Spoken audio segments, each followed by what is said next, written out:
The Dawn Express, आईना सच का।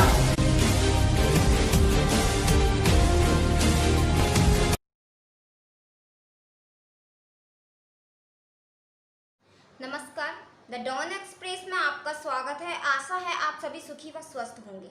रूस ने आखिरकार कोरोना वायरस की दुनिया की पहली वैक्सीन लॉन्च कर दी है। यह बड़ा ऐलान रूस के राष्ट्रपति व्लादिमीर पुतिन ने खुद किया है। पुतिन के मुताबिक ऐसा हेल्थ मिनिस्ट्री के अप्रूवल के बाद ही किया गया है।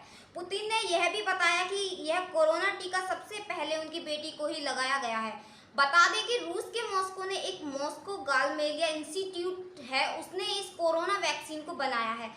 खबरों के मुताबिक रूस अब सितंबर में इस वैक्सीन का बड़े पैमाने पर उत्पादन शुरू कर सकता है। फिर अक्टूबर से रूस में सबको टीका लगाना शुरू किया जाएगा। यह दुनिया की पहली ऐसी कोरोना वैक्सीन बन गई है जिसे रेगुलरली अप्रूवल मिला है। बताया गया है कि वैक्सीन रूस में सभी को दी जाएगी ताकि कोरोना वायरस के खिलाफ इम्यूनिटी हासिल की जा सके। बताया गया था कि इस वैक्सीन से किसी तरह के नुकसान या रिएक्शन के संकेत नहीं मिले हैं।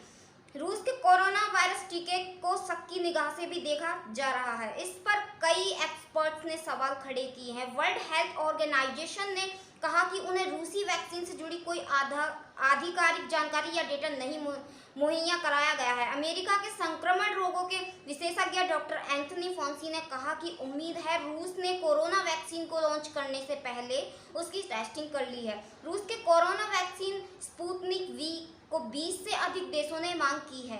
रूसी डायरेक्ट इन्वेस्टमेंट फंड के प्रमुख किरिल दमित्रोव का कहना है कि 20 देशों ने वैक्सीन की करोड़ों डोज की मांग की है। किरिल के अनुसार मांग करने वालों में लैटिन अमेरिकी, मध्य पूर्व और कुछ एशियाई देश शामिल हैं।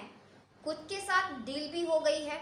उन्होंने ये भी बताया कि तीसरे चरण का ट्रायल यूएई और सऊदी अरब समेत अन्य देशों में होगा। किरिल ने कहा कि रूस अब विदेशी सहयोगी की मदद से 5 देशों में हर साल वैक्सीन की 5 करोड़ डोज तैयार करेंगे।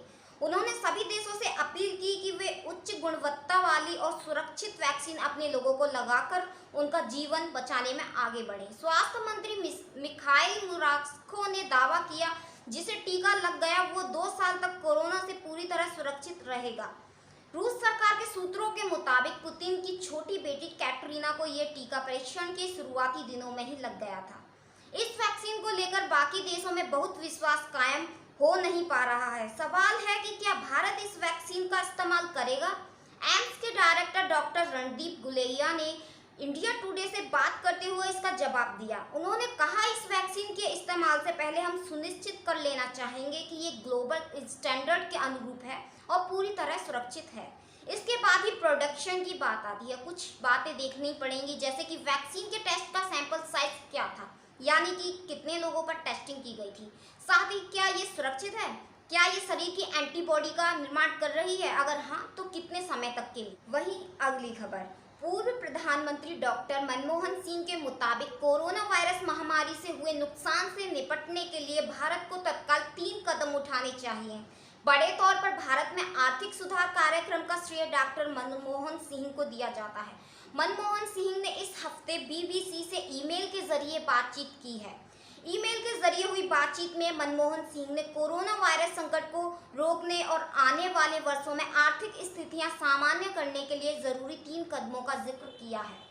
वे कहते हैं, पहला कदम यह है कि सरकार को यह सुनिश्चित करना चाहिए कि लोगों की आजीविका सुरक्षित रहे और अच्छी खासी सीधी नकदी मदद के जरिए उनके हाथ में खर्च लायक पैसा हो। दूसरा, सरकार को कारोबारी के लिए पर्याप्त पूंजी उपलब्ध करानी चाहिए। इसके लिए एक सरकार समर्थित क्रेडिट गारंटी प्रोग्राम चलाया जाना चाहिए। तीसरा, सरकार को सांस्थानिक स्वायत्तता और प्रक्रियाओं के जरिए वित्तीय सेक्टर की समस्याओं को हल करना चाहिए। महामारी शुरू होने से पहले ही भारत की अर्थव्यवस्था सुस्ती की चपेट में थी।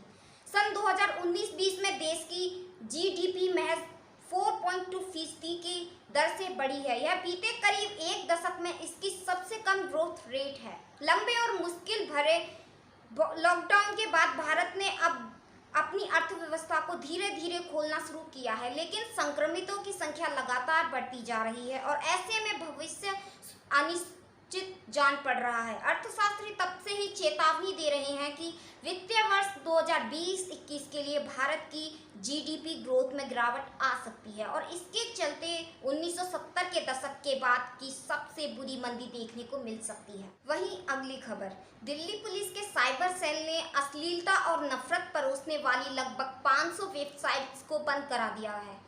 गृह मंत्रालय के cyber crime prevention against women and children और साइबर सेल को मिली शिकायतों के आधार पर कार्रवाई करते हुए पिछले 18 महीनों में लगभग 50 साइबर अपराधियों को सलाखों के पीछे पहुंचा दिया गया है।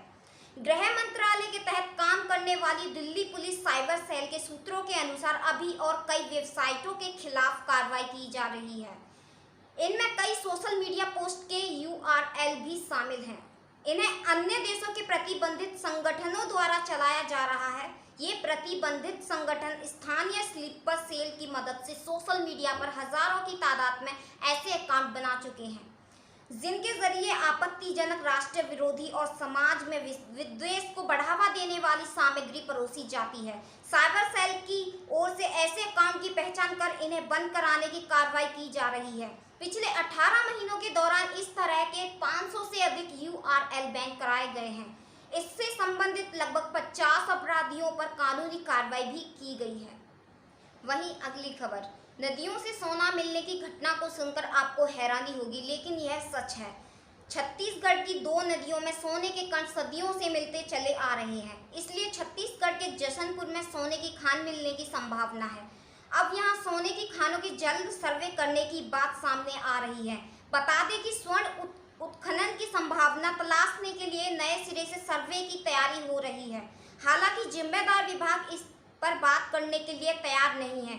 एक खबर के मुताबिक जशनपुर नगर की ईव व उसकी सहायक सोनाजोरी नदी के रेत से स्वर्ण कण निकालने का काम सालों से जोरा जनजातीय समुदाय करता आया है।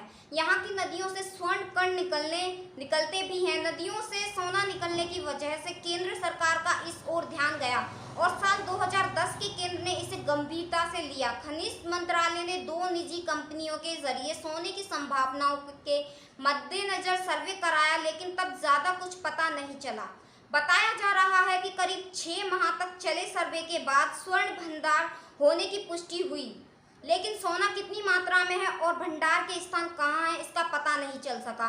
अब एक बार फिर से जिले में सोने के भंडार के स्रोत की ठोस जानकारी हासिल करने के लिए सर्वे कराए जाने की तैयारी है। वहीं अगली खबर, बॉलीवुड के लिए एक और चिंता बढ़ा देने वाली खबर आ रही है। फिल्म अभिनेता संजय दत्त को लंग्स कैंसर हो गया है। 2 दिन पहले ही संजय दत्त को सांस लेने में परेशानी होने के चलते मुंबई लीलावती अस्पताल में भर्ती कराया गया था। यहाँ उनका कोरोना टेस्ट किया गया जिसमें वो कोरोना नेगेटिव पाए गए, लेकिन उनकी तबीयत में कुछ परेशानी है ऐसा बताकर उन्होंने कुछ समय के लिए काम से छुट्टी ले ली। इसके बाद से कई तरह की अटकलबाजियां जारी थी। इसी बीच यह खबर आई अब उन्हें जल्द ही इलाज के लिए विदेश ले जाने की तैयारी चल रही है। सभार, डेली हंट, डेली होम। धन्यवाद। The Dawn express.